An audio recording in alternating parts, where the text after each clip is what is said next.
Well, I'm really pleased to be here today, and I'm so excited to see that this type of programming is coming to the Fancy Food Show. So I want to thank Gretchen and all of her colleagues for making this possible. As she mentioned, I work helping companies bring healthy and sustainable products to market.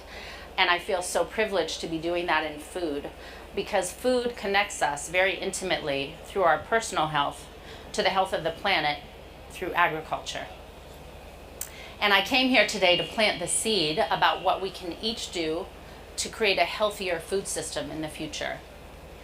And this seed was planted in me actually about 5 years ago at this farm. I was there with some colleagues and I had a kind of epiphany that I want to share with you.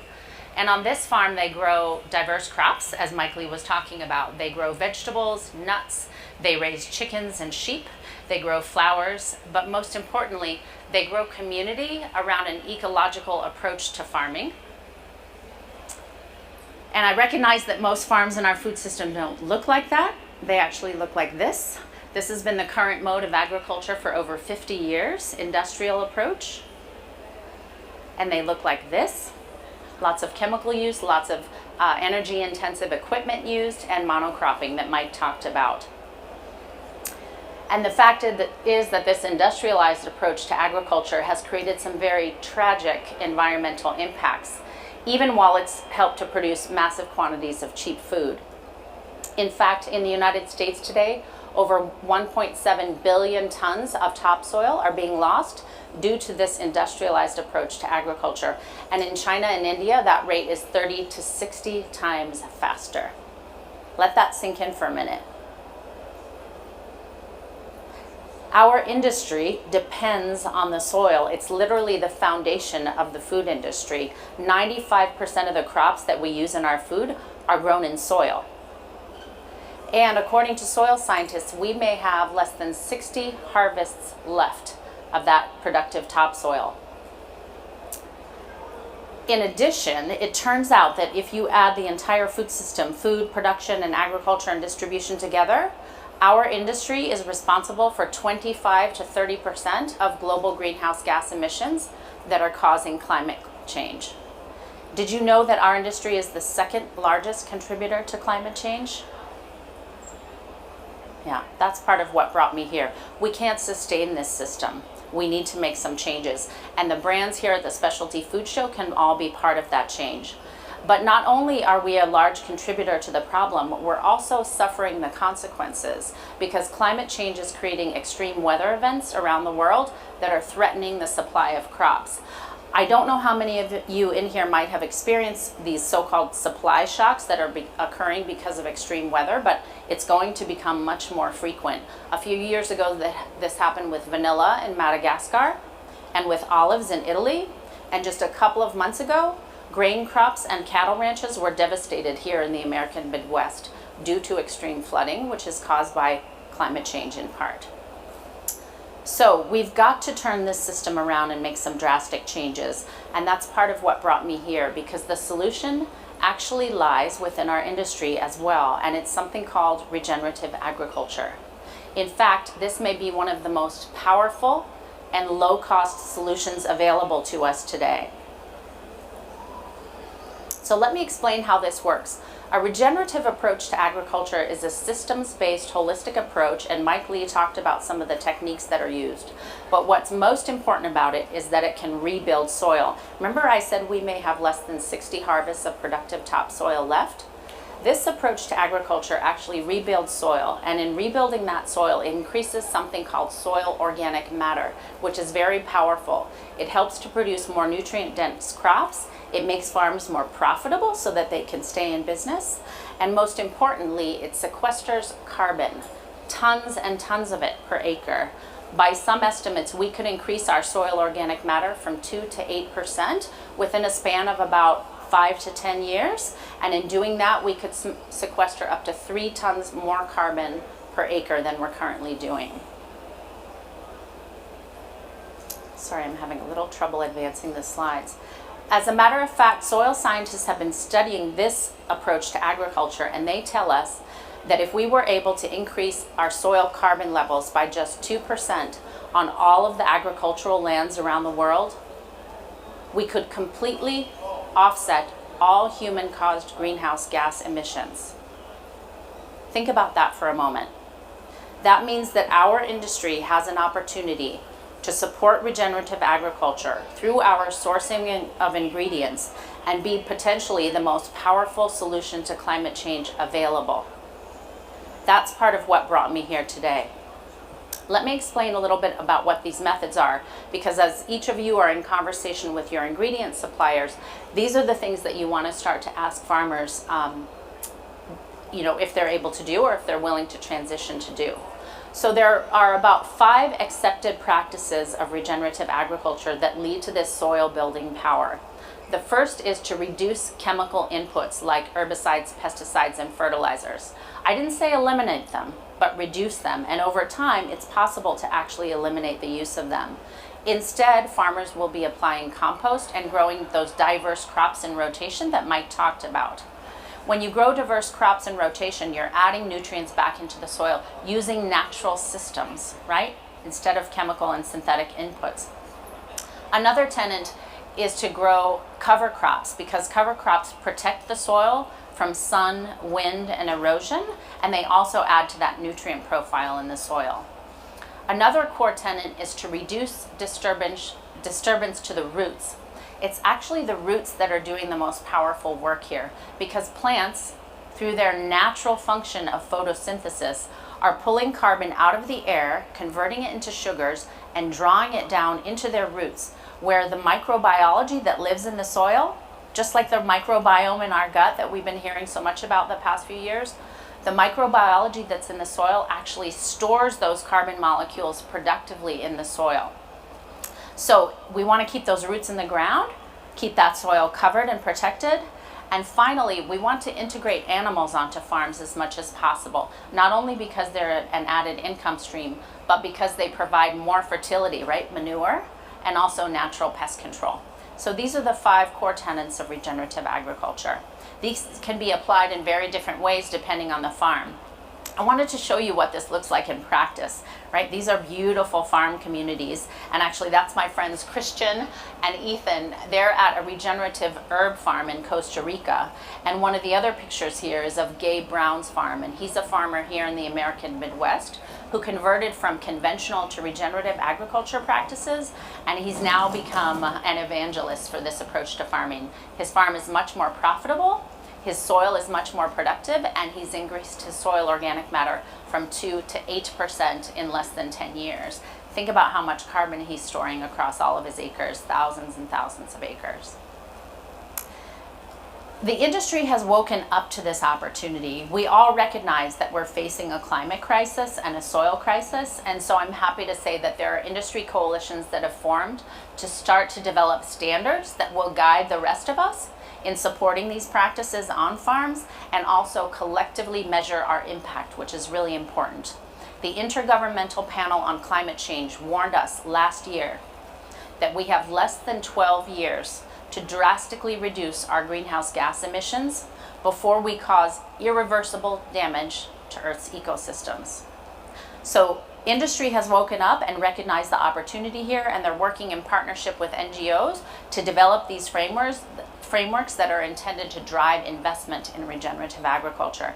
And you can refer to any of these for guidance. We worked on the 2 there, Regenerative Organic Certified and the Soil Carbon Initiative.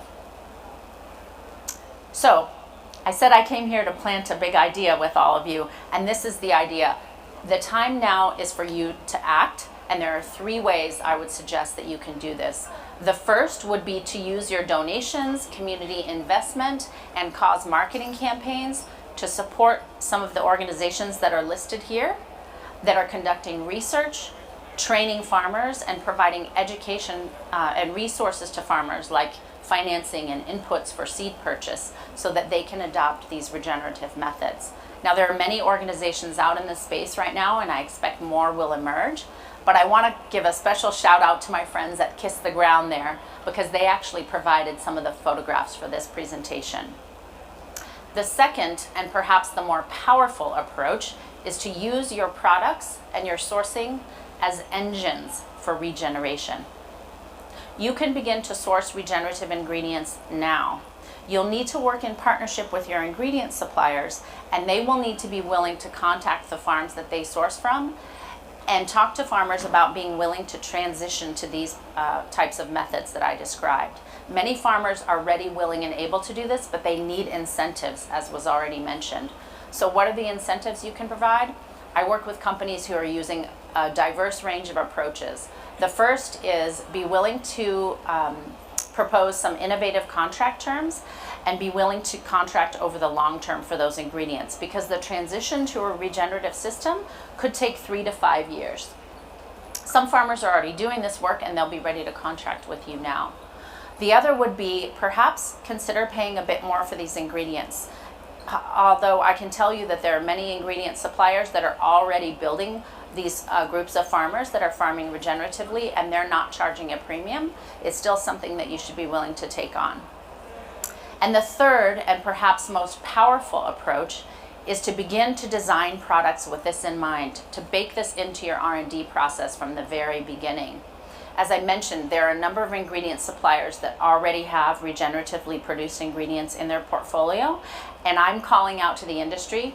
There's a business opportunity here, and there's also an opportunity to have a huge positive impact and enable consumers with this approach. But don't just take it from me. There are many early adopters who are already designing products in this way and sourcing regenerative ingredients. I want to call out a few here.